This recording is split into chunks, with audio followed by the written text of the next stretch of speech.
Welcome, everyone, on behalf of Holocaust Museum LA. Welcome, everyone, on behalf of Holocaust Museum LA. My name is Michael Morgenstern, and I'm the Public Programs Manager at the museum. And this afternoon, you have a special opportunity to listen to Rita Lurie, a Holocaust survivor from Poland, and her daughter, Leslie Gilbert-Lurie, who will be sharing their family story with you. And afterwards, you'll have the opportunity to ask questions using our Q&A box on the screen. Before we begin, I would like to share a quick history of our museum. Holocaust Museum LA was founded in the early 1960s by Holocaust survivors who wanted to make sure that future generations would always remember and learn from this tragic part of our history. They did this at a time when most people were not yet willing to learn about the Holocaust, and as a result, many survivors were not yet willing to speak. Thanks to the courage and foresight of this group of survivors in Los Angeles, we have what became the first and oldest Holocaust museum in the United States, always with the mission to commemorate, educate, and inspire future generations. The museum is currently closed for construction as we enter the final phase of our construction for the Jonah Goldrich campus, and it will set to reopen in June of 2026. But during our closure, we're offering a variety of online programs, including Holocaust survivor testimonies every other Sunday at 3 o'clock. And for those who live in Los Angeles, we do have several other programs at Barnes & Noble at the Grove throughout the year. But this afternoon, it's my honor and privilege to welcome and introduce Rita and Leslie, who are sharing their story today. I want to thank you both so much for being with us. And of course, thank you everyone so much for tuning in this week to listen to this story. And again, afterwards, you'll have the opportunity to use a Q&A box to ask questions. Good afternoon. Oh, yes, you may begin. Okay, thank you, Michael. And thank you all for being here and coming to listen to my mother's story. We always say that every Holocaust survivor is a testament to a miracle. And, in this world at this time, we need hope and we need miracles. So I'm going to tell you a little bit about my mother's story, which we write about in our book, Bending Toward the Sun. And then, as Michael said, my mother's going to read a couple pages, and then we look forward to answering your questions. My mother was born in 1937 in a small town in Poland called Używice, which is not far from it's the southeast side of Poland, south of Rzeszów, south of Krakow, in a small village. This is where Używice is. You could see on the map where the X is, right around Ukraine today. And my mother remembers her early years being very happy. She had a sister a year older than she is. She had a baby brother, and her parents living down the street from her were her cousins, 5 cousins and their parents.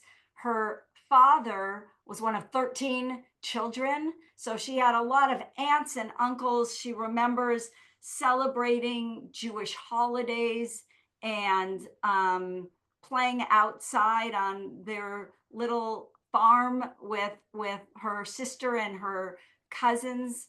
And her life was good. Carly, do you have a photo of her mother and father and little sister? We're trying to screen share on Zoom through different locations, so hopefully I'm gonna get it. 1 second. Okay. Hopefully we'll get the technology down. I'll stop when the photo comes up. But my mother remembers these early years, as I said, being pretty happy, being very happy, until, even though, as you all know, she was born in 1937, there's a photo of my mother as a baby, her sister, and her parents. It's on the right-hand side is her father. And as you all know, World War II started in 1939 when Germany invaded Poland. And even though my mother was in Poland, she doesn't remember knowing that as a very, very young child. But her uncles fought in the military on behalf of Poland. When Poland was defeated, Nazi soldiers came into their villages, including my mother's village, but still her life continued pretty much the way she always remembered it until one day my mother has a memory of looking out of her kitchen window when she was 4 years old. It was the winter of 19 either the end of 1941, the beginning of 1942. My mother looked out her kitchen window and saw tanks, Nazi tanks, roll by her kitchen window. And she said, even though she was only 4 years old, she remembers everything inside of her at that moment freezing. And she said she had the sense that her life again would never be exactly the same. Shortly after that, her family received an edict to report to the local train station. And they had to make a decision what to do. Should they report? Should they follow the law and report to the train station? Or should they do something different? And they got together, my mother's aunts and uncles and grandparents. And my mother, as a small child, remembers overhearing some of this. They decided not to follow those orders, not to report to the train station.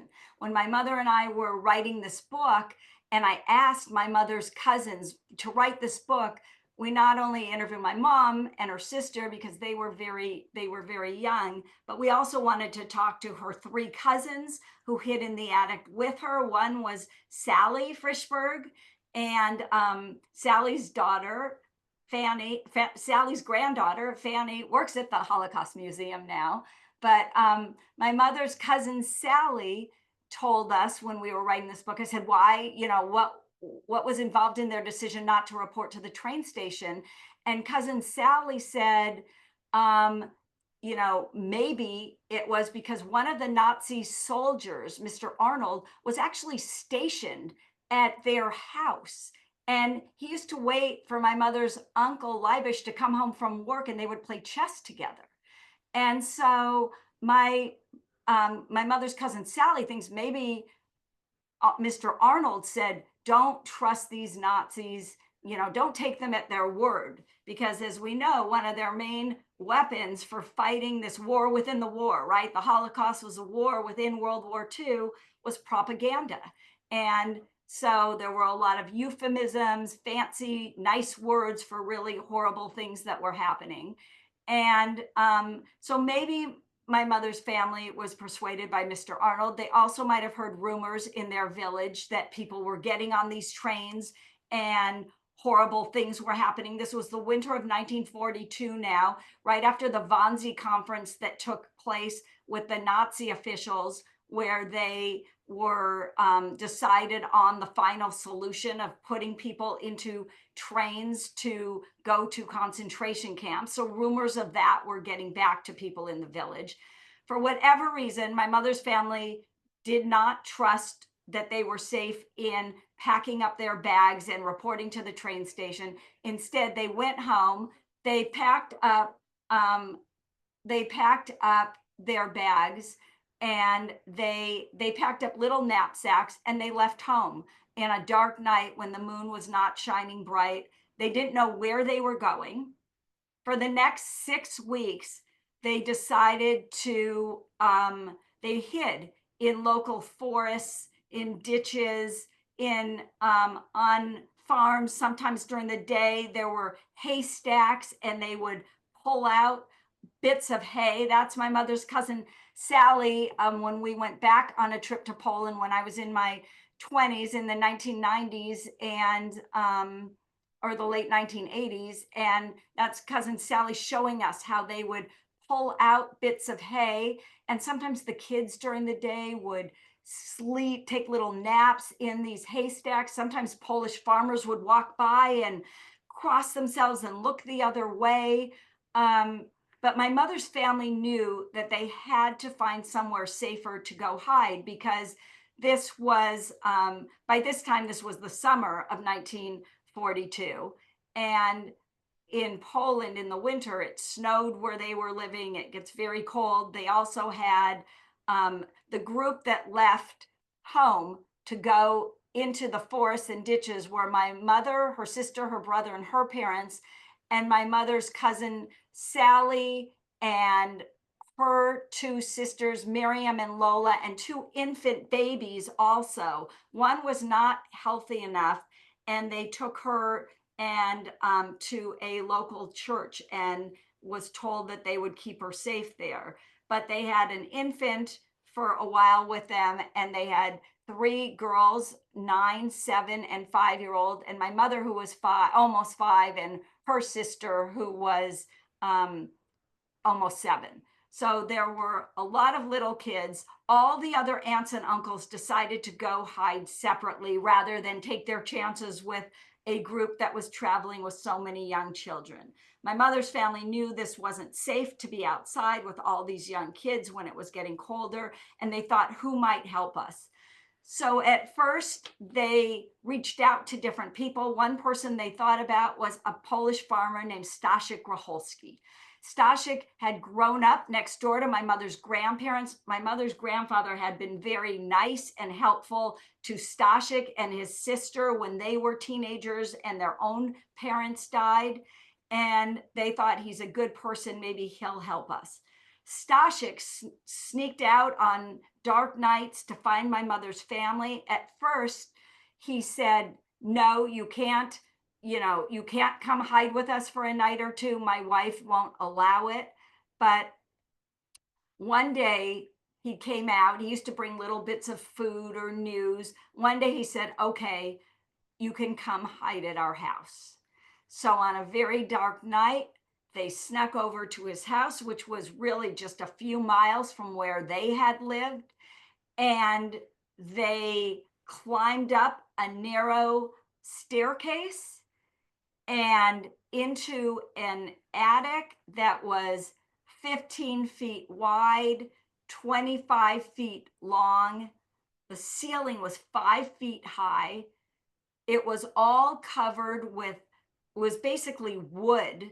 So they put straw on the ground. And Carly, do we have a picture of that? At first, my mother's family felt safer. They thought they would be in this attic for 2 weeks. That's a picture of the attic. That's on the left is my sister when we went back on a trip to Poland, climbing up into the attic. That's a photo of my mother's cousin Sally in the middle, talking to the wife of Staszek Grocholski. Her name was Maria. At the time when we went back to visit, she was in her 80s, and she was showing us the attic. That's Sally and Maria looking through the slats. That's the only light that came into the attic, was through those cracks. And so even though the space was really small, and at first they had 11 people in the attic, and soon after, 4 of my mother's single uncles who were in their late teens, early 20s, they came too. So now there were 15 people hiding in an attic that was 25 feet long, 15 feet wide, ceiling of 5 feet. At first they felt safe. As I said, they thought they were going to be there for 2 weeks, but they wound up being in that attic for 2 years. And in the summer, it was very, very hot in the attic. And even though there was a well right outside, they couldn't even sneak downstairs to get water during the day because they were always afraid that Nazi soldiers might overhear them. Nazi soldiers would come by this farm to get provisions, to get eggs or cheese. In fact, we were told later that if a child cried in the attic, the Grocholskis would hit one of their own children so that the cries downstairs might cover up cries in the attic. At first they brought up food, little bits of soup. They were rationed too. They were Polish people, but they'd bring up little bits of soup or boiled potatoes, but they were always afraid of being caught. When we went back to Poland after we wrote our book and we met with the Holskys, one of their daughters, they told us that one day their mother was in the kitchen boiling potatoes to bring upstairs to my mother's family. And a neighbor came by and she said, "Why do you need all of those potatoes?" And Maria had to make up a story really quickly that the horses had toothaches and she had to boil the potatoes for them. But really, they were very nervous. So my mother's family would have to wait for, again, dark nights, and they would sneak out, my mother's father and uncles, and pick fruit from trees when they could. Every once in a while, neighbors would leave bits of food on their doorstep for my mother's family. They were always terrified that dogs might be barking and alert people as to their whereabouts. But life in the attic was very difficult. In the winter, it was freezing cold. My mother, they were told that one night the Groholskys were so worried about the kids, they brought them down to sleep with the pigs at night one night.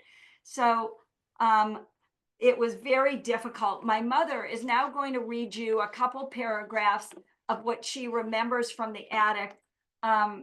Her memory has been a little less clear lately, so I'm going to jump in if the light's really bad in here. But Mom, I'm going to give you your glasses and see if you can read this, and if not, I will read it. And you can say hi to everyone first. Okay, here I can. Okay, just right at the top there. Hello, everyone. Thank you for being there for me. My father. My father never lost faith. His morning and evening prayers, probably helped him to keep some sense of order over and feel in control of at least the spiritual part of his life. I was still confused about God's role, but I didn't want to ask too many questions. By the early 1944, we had been in the attic for more than a year and a half. My brother Nachum, then 5, became very ill with dehydration, malnutrition, and probably a lack of stimulation. He lay helplessly in a corner and weakly cried, "Mama." I don't think he had ever been seen by a doctor. One morning, I awoke to a lot of commotion. "He can't be dead," my mother sobbed, cradling my brother in her arms. "Nachum, wake up, little baby." The adults were crying hysterically. My father was trying to comfort my mother. "Dad, what did that mean?" My brother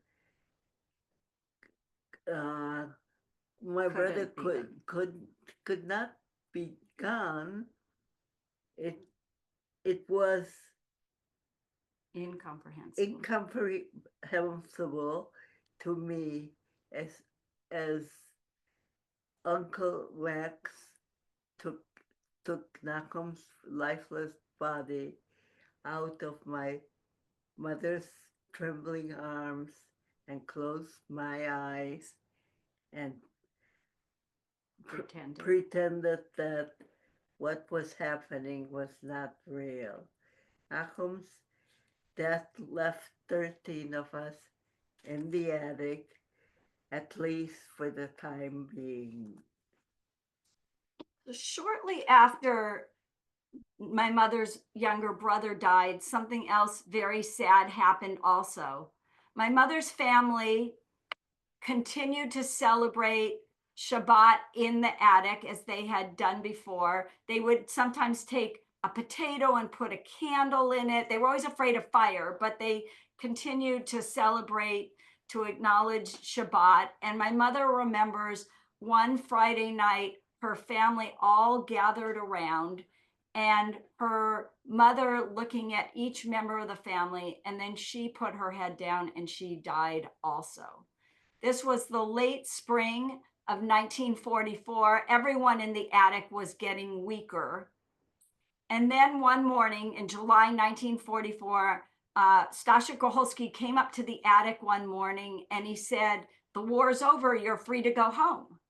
And as you all know, that's not really when the war ended in Europe. It didn't end until May of 1945, but they felt that it was safe enough, that the Allied forces were gaining enough ground and pushing the Nazis far enough west that it was safe for my mother's family to come down out of the attic and make their way back home. The children, several of the children could barely walk, including my mother, was carried down from the attic. They also had trouble talking because in the attic, they could only whisper. For 2 years. They had barely talked to each other. If a child cried or anything in the attic, one of the adults put a pillow on their face so that they couldn't make any noise. So they made their way out of the attic. They thanked the Groholski family. They promised they would never tell people where they had been hidden. As they were making their way back home, they could still hear guns and shooting all around them, with the Russians and the Allied forces fighting against the Nazis. So in fact, they encountered a Russian soldier on their way home who was helpful to them. He gave them some advice, like to not look up into the sun. He said that, because they had been in the dark for so long, they didn't want them to harm their eyes. He told them to start eating again very slowly, but they did get back to their homes. My mother said when she looked around her home, it didn't look anything like she had remembered it. The furniture was gone, the curtains were gone, but the adults, my mother's father and her uncles, tried to find a way to get back to working, get back to some sort of normal life. My mother felt very ill, but for the next few weeks, they were back home until one night, someone knocked on their door, a friend of my mother's father, my grandfather, and he said, "Remember years ago, I told you I'd do you a big favor one day? Well, I'm going to do you the favor of a lifetime. Do not go to sleep tonight in this home because no one will wake up tomorrow morning alive." There was still a lot of, as many of you know, anti-Semitism in Poland, even after the Nazis, and Jewish people still felt largely unsafe. My mother's family once again packed up their belongings and left home. And for the next 5 years, they would spend most of their time in displaced persons camps, first in Warsaw, moving through Hungary, Romania. Finally, they crossed the Alps, wound up in Italy. My mother spent a year in a sanitarium in Italy. She was overheard them saying there was a good chance she would die. She had tuberculosis and rickets, and but she did survive, and she went back to this displaced persons camp where her family was. Carly, if you want to go back to that photo for another minute, that's my mother and her sister. Her father, in the bottom right hand corner, are some of her uncles with her, and her father is, my mother's in the right hand bottom corner, her father is right above her. And he got remarried in this displaced persons camp. He had met a woman who was also a Holocaust survivor named Clara. She's in the bottom photo under, as you could see, the only one with a man and a woman. And so they got married and had a baby. And the photo at the top left is my mother and her sister and their new baby brother, Sam. And they were waiting for some country who would accept them to come live there. They were willing to go live anywhere that it was safe for them to go in the world. At one point, they thought they were going to go to Israel. Then some people thought that wasn't a good place for young children who had been through as much trauma as my mother and her sister. And they wound up, a distant uncle sponsored my mother's family to come to the United States. My mom came to the United States when she was 12 years old. She had never been to school because the war had started when she was 5, before she started school. She took a test and she remembers the principal saying, well, you seem very smart. If you don't keep up, we're going to put you back in kindergarten, but we're starting you in the 7th grade. My mother really liked being in school in New York, but her father had a very hard time adjusting to life in this country. He didn't speak the language. He was trying to get jobs in factories, but because of his religious beliefs, he wanted to be in shul on Saturday. And he found it very hard to adjust to working in this country. Finally, a brother had moved to Chicago, and they thought maybe he could work with this brother in the grocery store business. And so my mother moved to Chicago to go to high school, and she graduated high school with her class when she was 17. But she remembered when everybody was going on to go to college, to get jobs, to get married, my mother felt very sad. She felt like she had not processed all of the traumatic events that had happened to her. And when she told her father, he said, you know, you're not crazy. You don't need to see a psychiatrist. But my mother knew that she did. And she found a psychiatrist. She got a job. She took the bus across town to see this psychiatrist. And she told me when we were writing the book that one day she started to feel better. She said, I noticed again that trees had leaves, that flowers had colors. She said, I felt myself bending toward the sun. And I thought that was such a hopeful expression that that's what we decided to call our book, Bending Toward the Sun. And eventually, when my mother was 19, she met my father. They got married. And that's my father, Frankie, who passed away a few years ago. That's my mother dancing with her father at her wedding. A few years later, I was born.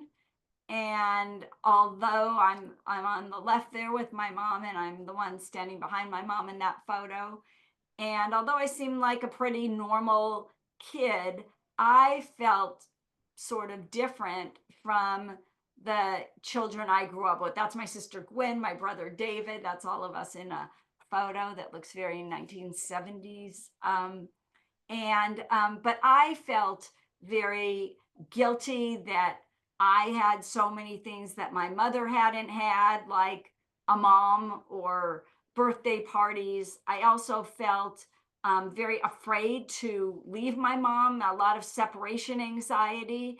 And we learned when we were writing this book, I read a lot about the way trauma gets transmitted from generation to generation, which we also talk about a lot in our book. But I also felt a lot of responsibility to try to make the world better. I knew that it was a miracle that I had been born, that my siblings had been born. I think we all feel, and I think my cousins all our relatives feel sort of a responsibility to repair and make the world a better place.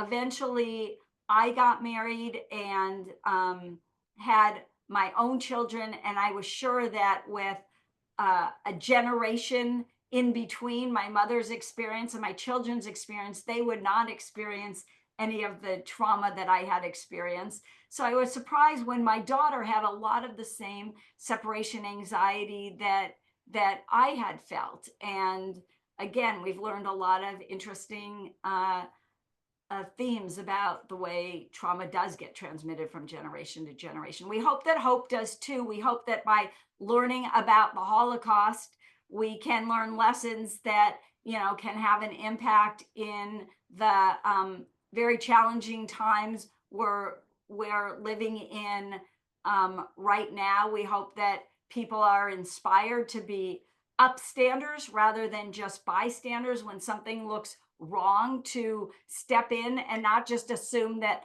others will step in. You know, that the people like Stashik Grocholski, the people who helped Holocaust survivors, thousands and thousands and thousands of people are alive today because people did take risks. There are a lot of lessons, but hopefully in your questions, we could get to some of the things that we've learned as a result of this experience. So thank you for listening to our story, and we'd love to talk to you and hear your questions and answer them. And feel free, if you want my mom specifically to answer a question, feel free to say that too. And otherwise, we'll just kind of both talk. Thank you so much for sharing with us. If anybody has questions, you can use the Q&A box at the bottom. And just to begin the questions, what prompted you both to share this story together? And at what point did you start speaking with each other? Oh, that's a great question, Mel. Maybe I'll jump in and you add to it. Okay. I mean, you know, she's my mom, so I guess I started speaking to her when I was born or when I learned to speak. But and I would say I think I always had the sense that there was something sad that my mother had experienced. I feel like I just knew it, but I don't know when. But when I was 7 years old, my mother's cousins from New York came out to visit on a trip. My Sally, Miriam, and Lola, they each have 2 kids. So they're 6 children, their husbands, and my mother and her sister and my father and my uncle, they were all there gathered in our living room all day. And, you know, my mother tells me that after that, I started using the word Holocaust. Like I think I heard more that day and learned more and started asking more questions. But nothing out of the ordinary. Mostly I remember being fascinated by the attic and, you know, by what seemed unimaginable to me, which was my mother losing her mother. So I think that when every once in a while we would used to have Sunday brunch together, our family, every week. And oftentimes at brunch, I think I would bring up, like, what did you eat at the attic, in the attic? What did you talk to your mother about? But I didn't know that much. In my generation, we didn't learn about the Holocaust in school. So in my 20s, my cousin Debbie decided to make a film about our mother's experience in the attic. It's called Voices in the Attic. It's available to listen to. It's a really wonderful documentary. And I went on that trip to help participate. And we met, that's where we met Maria Grocholski, sat up in the attic where they had hidden. And I felt like I saw what we thought was the house that my mother grew up in. And that is where I learned a lot more. So then about 10 years after that, when I was maybe, I think my mother had probably just turned 60. I went to her house one day and something was wrong. And she said, I really want to write this book and friends want to help me, but I don't feel like anyone is the right person to do it.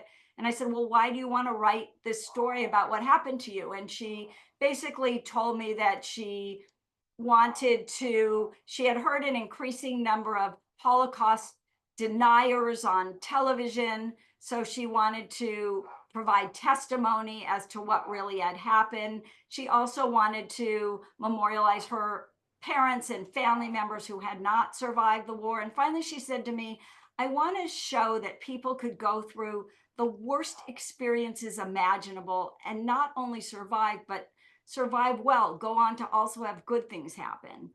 And so I was kind of moved that day and I said, okay, well, maybe I can help you. And I always say, I don't think she heard me say maybe. So by the time I finished the sentence, she said, when are we going to start? And then I felt like, okay, I really have to. I had I had been on a television, I'd been a lawyer and then a television executive at NBC. I'd written television shows, but I had never written a book, but I just thought I better figure out how to do it. And we figured it out together, right?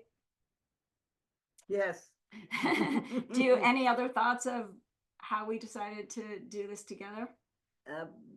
We decided because Leslie is so smart, and and so knew what I needed, that we can do that. So yeah, we decided to do it. It wasn't highly thought out, but what I would say to anyone listening is, and I say this to young people especially, is journal. I wish I had journaled things that had happened to me when I was younger. I never thought about writing a memoir, but journal, ask relatives questions about their lives while you still have the opportunity. When we were writing this book, every time I called one of my cousins or aunts or uncles, I thought I'm going to ruin their day. I was so nervous about doing it, but people really wanted to talk to me. People, especially if it's in the spirit of doing good or leaving a legacy, people want to do that. And you're very smart and you do that well. You're very smart too. Thank you. Thank you very much. When your family was hiding in forests and haystacks, how long would you stay at each location before moving on? And then another question is, how did you keep warm and safe? So when you were outside, let me ask the easier question first. Do you remember how you kept warm when you were outside hiding? Just being close to people. Mm-hmm. I think they tried to be close to each other. I think to this day, my mom feels safer and more secure being around family members, being close, because that is how she remembers feeling secure. Maybe also when they were in those haystacks, that kept them warm. I don't know if they had any blankets with them at all when you were outside. But again, this was like summer, so they did find a place to go, inside by July. So I they think were there was one book, one blanket, you a mean? book. A book. Well, a book wouldn't keep you warm. I know a book wouldn't keep you warm, but that helped You them mentally. Oh, you remembered having a book with you. There was a book, and there was also a blanket. Okay. So maybe there was a blanket there. And in terms of, do you remember, did you move every day from place to place, or did you kind of stay in the same place in the forest? We moved every day from day to day. Yeah, I think they just moved around, and whenever they felt there was any danger at all, they'd probably try to move somewhere else. Yeah. But all within sort of, the same area. They were never further than 5 or 6 miles from their home. Right. But they knew, one of the other reasons I'll add that they knew they had to find somewhere safer to hide, somewhere inside, is that, as many of you know, the Nazis kept very careful records. And so they knew that before long, Nazis would be knocking at their neighbor's door, asking if they had heard word of my mother's family, where they were. So that's why they had to hide quickly too. That it's not like people wouldn't notice when they didn't show up to the train station. They would be searching for them. You were Rita or other family members who were saved in hiding able to have their hiding families honored by Yad Vashem? Yes, they were. Stasha Groholsky was honored as a righteous Gentile in Yad Vashem. Yes. Another question for Rita. When you were in school for the first time, what were some of the challenges that you remember in terms of your interactions with other students who had not been through something like this? I don't know how, but I got along very well with students, and I Look into the screen. managed to pass every test. And I just felt that I had to keep up. So what was challenging for you? What do you remember the hardest parts being? The hardest part, uh, being alive. I was always constant, had to keep knowing that I have to know how to stay alive. I remember my mom telling me like one of the biggest challenges was getting to school. Like at first it was very confusing. I remember you telling me to just cross a street. Like you didn't Right. know how to follow street Because lights, there was a lot of cars and traffic. cars and traffic. Yeah. Yeah. Yeah. She Thank did tell you. me that most of the teachers were very nice to her, but I remember you mentioned that you had one teacher you thought was sort of anti-Semitic, Yeah. a math teacher, Yes. and you told me you asked her a question, and what did she say? She said, "You people are always asking questions." Yeah. She said something like, you people are always asking questions, or you think you deserve more, or something Yeah. like that. Yeah. But generally, my mom told me like her focus, like she didn't want to talk about her past. You just wanted to be like a normal, what you called like a normal American Right. kid, right? I had friends from the very beginning, Hmm. and I just felt I had to keep up, and I always kept up. You, as sort of a related question to what the last comment that you made, this is a question for Leslie. How did you approach your mother to talk to her about her Holocaust experiences when you were younger, and how did she initially respond? You mentioned that you had started this when you were a child or in your childhood. Yeah, I mean, I think I'd never wanted to. It was very unnerving to me when my mother was sad, so I think I was always sensitive to making her sad. So I really just probed a little and let her ask a question. I didn't feel like I didn't know all that I didn't know. And so I really asked questions at the surface, and my mother had a very good sense of only answering what we asked. Like she never made me feel bad about asking about the Holocaust, but she didn't say, but let me also tell you this. And I think she was sort of unusual um, as a Holocaust survivor because she was a very positive person. Like she really never said she was an anxious person. Like, my mother would always say, be careful. That was like there was always something to be careful about. And, I think I take that with me even as an adult. But like she never said, I had to survive the Holocaust and put up with this or anything like that. Like she's a very positive person. I was always very proud of Leslie, and I never wanted her to shush her up when she wanted to know something about my life. Yeah, she made me feel very comfortable about asking, but I really did not ask that much. In fact, I felt sort of proud when my sister and I went with my cousins on this trip to Poland in the late 80s. I felt really proud to come back home and get to tell sort of my father and even my mother to some extent all the things that I had learned, because my father even had never really wanted to ask my mom too many questions. He never wanted to upset her.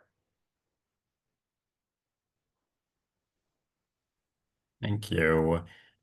Another question for Leslie. Do you feel like writing the book with your mother helped heal generational trauma? And then for Rita, did writing it help you make some peace with what you had experienced as a child? Yeah, Mom, do you want to go first? Did writing the book help you feel at peace in any way with everything that you experienced? Yeah, Did. definitely. And I'm not sure if it healed um, my generational trauma. I think that it, one of the things I realized in writing a book is when you put a story out there, 1,000 stories come back to you.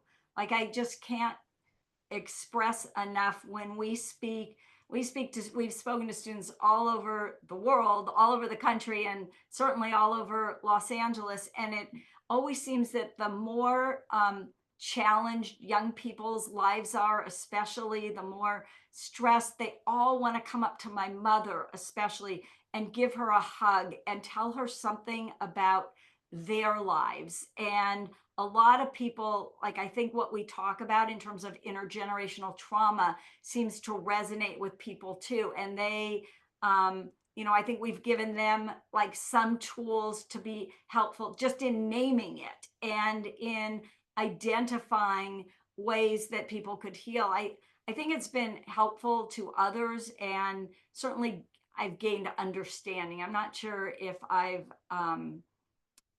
entirely healed as a human being, but I think that I've enjoyed the understanding, the examined life. I'm very proud of Leslie, the way she has dealt with my life. I'm proud of you too. Thank you. A question for Rita. So you had mentioned that when you came out of hiding, you had trouble speaking because you were so young to begin with, and you had to keep quiet during the years of hiding. I was Yes. wondering if you could share a little bit more about that and about what it was like to sort of relearn how to speak. It took me a while, and I really worked at it very hard. And for a while, some of my words couldn't come out right. Uh, I remember you told me you had problems pronouncing like R's and L's when you yes, talked. yes, I had some problems, but I knew that I had I had to do it. I just had to do it, and I worked at it, and I did it. You. And Rita, I'm wondering if you can share a little bit about your father's life. And you mentioned he had remarried. What was their life like after the Holocaust and their final I years? I never accepted her as a mom. I could not accept her as my mom. I always missed my mother. Yeah, I think it was a very difficult relationship between my mother and her sister and their stepmother because, yeah, I think they hadn't fully acknowledged losing their mom. And because Clara, their stepmother, was also a Holocaust survivor, she had had a very difficult life, and she had been in concentration camp. Then she had two young children and a husband who never really adapted to being in this country. So she had her own challenges, and it just seemed like it was never, I think from her side, she felt like she did all that she was capable of doing to be a stepmom to my mother and her sister. She But was it was, not capable of much. yeah, it was just not enough for my mother and her. And well, I'll just speak for my mother. It was, it just never felt enough to her. We did interview her for this book. She has a chapter of sort of her feelings about everything in this book. She was still alive when we were writing it. My mother's father um, really never fully was a modern person in this country. I'm not sure he ever recovered from all the trauma he went through, and he remained a very religious person. And I do remember when I was growing up, he lived in Chicago. My mother had moved to Los Angeles just before I was born. And but I remember them talking on the phone and my grandfather asking how the children were. But I only met him, I think, twice in my life. And so I don't feel like I knew him well. And I know him a little bit through my uncles, my mother's brothers, Brad and Sam, who, grew up in his home in Chicago, but he just he had dementia later in life and just never really fully recovered.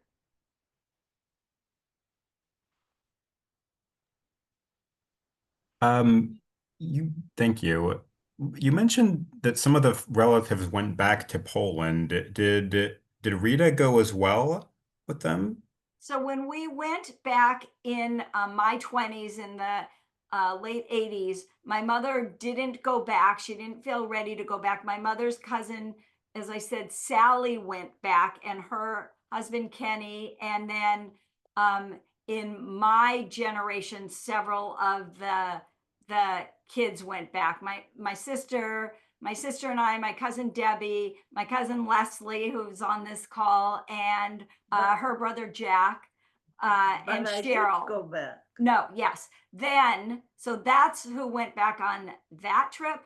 Then, though, after we wrote our book, we were invited to speak in Warsaw and Krakow. My mother then went back with me and my husband, my kids, and a funny story, this small world story. We went back, and I wanted to show my mother what I thought was her house that she grew up in. We went with a translator, drove to her small village, and my mother had not been back there since she was 7 years old. We got out of the car, and a 12-year-old girl walked by us on the street, and she said, "I know you." And that obviously seemed sort of impossible because my mother hadn't been back there since she was 7 years old. But it turned out that my mother's village had just celebrated its 600-year anniversary. And one of this girl's teachers noticed that in all the celebration, there had not been mention of the Jewish families who had lived in this village before the war. So the teacher had assigned this girl to do a report on the Jewish families. So the girl had interviewed the town historian, all the older people, all the oldest people in the village. And at the center of her report was a picture of my mother and me. And her report had just won an award from the mayor. So she was so excited. She brought us to her house. She called her teacher. And it made us feel like it was a very, a very small world. And I think, my mother hadn't really wanted to go back. She had not felt welcome there probably before the war, and certainly not after the war when her family had to leave so suddenly. But it was a nice moment. We also had a nice moment on the trip my mother didn't go on. I remember that my cousin Sally, when we went back to the neighborhood where they were born, some of her neighbors came outside, and they remembered having sung songs with my mother's, with Sally, when they were little. Like some of the people were still living in the village when we went back on the first trip, and that was really interesting too. Thank you so much for sharing that remarkable story. To conclude, we have a comment here from someone who I believe you may know, Linda. She says, "I loved reading your book. I highly recommend it to anyone. I appreciate the exposure you give, shining a bright light to the experiences Rita had and memories and feelings Rita has. It is so important to keep these facts and truths alive. You are a dynamic duo." And then she's wondering what you would like for the audience to take away from learning your family story today, and what just personally what your hopes are for the world and for our future having this shared this story.